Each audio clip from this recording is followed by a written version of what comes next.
DMTV Info, votre chaîne d'information en temps réel. La politique, la santé, le sport, les faits de société, la musique, les rumeurs et bien plus encore. Vous découvrirez cela dans notre chaîne DMTV Info.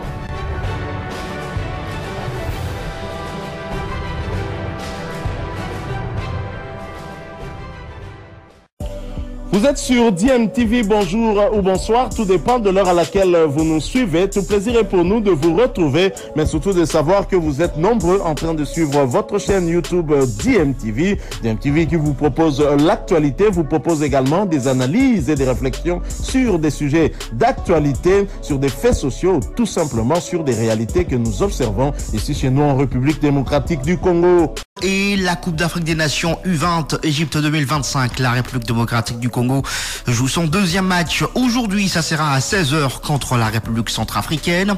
La RDC qui avait enregistré un nul lors de sa première sortie, un but partout contre le Ghana, va chercher une première victoire contre la République centrafricaine qui avait également enregistré un nul contre le Sénégal, un but partout lors de la première journée. Je rappelle que dans cette Coupe d'Afrique des Nations, avec 3 groupes, les 2 premiers de chaque groupe vont se qualifier pour le quart de finale en compagnie de 2 meilleurs troisièmes de 3 groupes.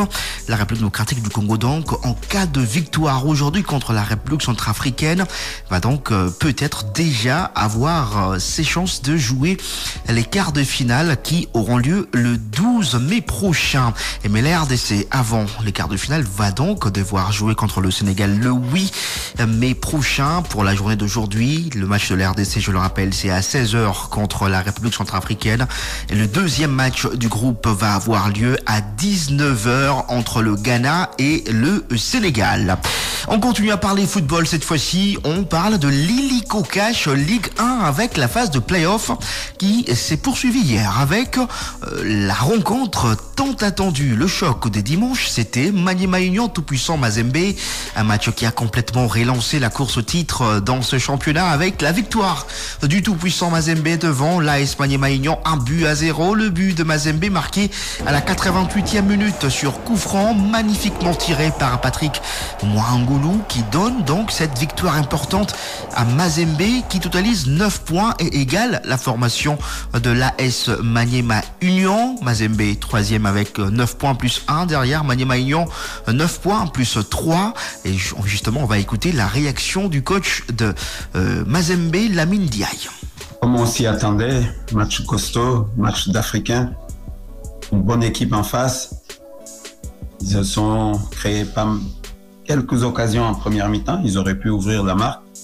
Et nous aussi, on a eu quelques situations. Je pense que l'équipe la plus réaliste, et c'était équilibré. Les débats étaient équilibrés. Et en deuxième mi-temps, après, sur les coups de pied arrêtés, on aurait pu aussi ouvrir le score si on était un peu plus prompt devant. Et bon, ce qui devait arriver arriva. On marque sur coup franc à la limite des 16 mètres et on a tenu. Je pense qu'on attendait cette réaction-là après le non-match qu'on a fait il y a 4 jours. Je le pensais déjà avant. Hein. Vous savez, une bonne équipe ne perd jamais 2 fois de suite. Voilà, c'était là le coach de la formation du tout-puissant Mazembe, Lamine Diaye. Une grande équipe ne perd pas 2 fois de suite. Oui, puisque Mazembe restait avant ce match contre Maniema Union sur une défaite face à la formation de Aigles du Congo. 3-1. Les Corbeaux qui se sont complètement relancés dans la course au titre. Et on va écouter à présent la réaction de Papi Kimoto, coach de la formation de l'AS Maniema Union. Au vu du match, en première mi-temps, on a eu quelques occasions, on n'a pas concrétisé. Vous savez, je vous ai dit hier que Mazembe reste toujours Mazembe. Aussi longtemps, il restait en vie. Donc, ils ont eu leur temps fort en deuxième période. Et avec un peu la chance, là, il a plu et tout. Ils ont marqué, félicitations à eux. Et ça nous reste 8 matchs. Il faut aller chercher les 8 prochains matchs. On n'a pas trahi, mais ça fait partie du jeu. Ça fait partie du football, les blessures et qu'on sort. Et voilà, on assume. Hein, moi, en premier, si l'équipe perd, c'est pas mes joueurs ont été courageux. Et on a eu, on pouvait pas dire, mais on a eu 5 à 6 joueurs qu'on pouvait le changer, c'est tous blessés. Il y a même Costa a terminé le match dans les 4 pattes parce qu'il était blessé, on pouvait pas le faire sortir parce que Simi était sorti, Mola est sorti, se blessé, il a gardé.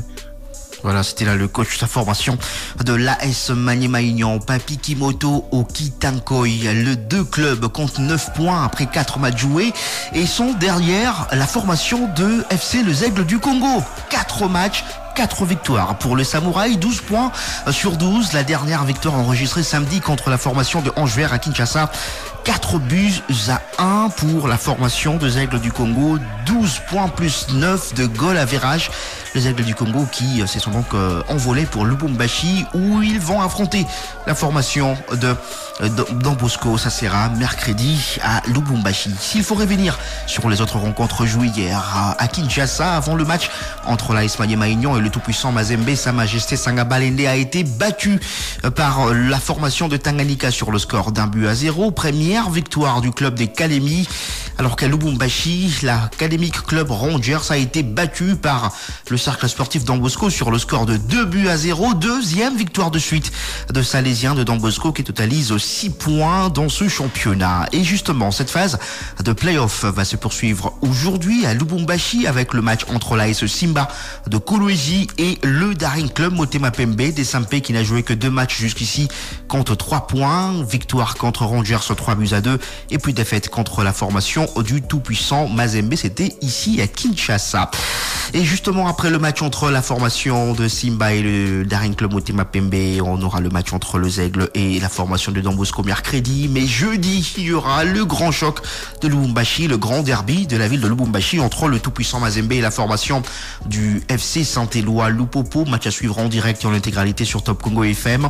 Le même jeudi 8 mai, l'ASV Club va recevoir la formation de la S Simba ici à Kinshasa. On verra dans la mesure du possible comment vous proposer cette rencontre en direct également. Puisqu'on parle de la SV Club, sachez qu'il y a eu au cours du week-end la reprise entre Amadou Diaby, président démissionnaire, et Florima Pamboli, président intérimaire de la coordination de la SV Club. Tout s'est passé dans une très bonne ambiance. Je vous propose d'écouter Amadou Diaby. Historique pour ma personne en tant qu'ancien président de la coordination de l'ASV Club. Je voulais d'abord commencer à mon nom personnel, remercier le président de la République, Félix Antoine Tshisekedi Tshilombo, avec son gouvernement, car après 30 ans d'années, nous l'avons vu au stade pour Vita Club, président de la Coupe du Congo. Et ça a été un honneur. Et je remercie aussi le ministre des Sports de nous avoir accompagnés durant tout ce temps. En remerciement vont aussi tout droit des conseils suprêmes qui ont toujours été là, nous ont toujours soutenus à ce que nous avançons. Et je remercie aussi mes amis de la coordination. C'est vrai qu'il y a eu des moments de tension, mais ça arrive dans le football. Je ne suis ennemi de personne. Nous sommes là, nous devons pouvoir privilégier l'intérêt de Vita Club. C'est Vita Club qui doit passer avant tout. Voilà, c'était là Amadou Diaby, ancien président de la coordination de l'ASV Club. On va écouter Florima Pamboli, président intérimaire de la formation de l'ASV Club, qui rappelle que le rôle d'un président, ce n'est pas de mettre tout l'argent au sein de l'équipe, mais plutôt donner de mécanismes, trouver des mécanismes pour générer des moyens pour faire vivre l'équipe. Je tiens donc premièrement à remercier le président Amadou et toute son équipe pour le travail abattu à la tête de notre équipe, surtout en ce qui concerne le début de la professionnalisation. Sur le plan administratif et aussi sportif, il faut les reconnaître qu'il y a eu un changement parce que je suis quand même là depuis quelques années, au comité de coordination. Pour cela, président Amadou, je tiens sincèrement à vous féliciter. Je tiens également à féliciter tous ceux qui ont eu à travailler avec vous, toute l'équipe de coordination, les conseils suprêmes, les conseillers, votre conseiller et le conseiller de tous. C'est également l'occasion de remercier nos amis de Mulvest qui, disons-le, nous ont quand même aidés pour que les clubs tiennent. Il faut les reconnaître parce qu'on était à un moment où les clubs étaient un peu en décadence. Mulvest nous a aidés. Il faut reconnaître après qu'il y a eu des soucis financiers, vous venez de le dire, c'est jusqu'à fin octobre. Je remercie Mulvest pour cela. Nous sommes là que pour l'intérim. Il faut que ce soit clair entre nous. Nous allons assurer l'intérim et ensemble avec les autres instances du club, nous allons décider sur l'organisation de l'élection, la date de l'élection du nouveau président.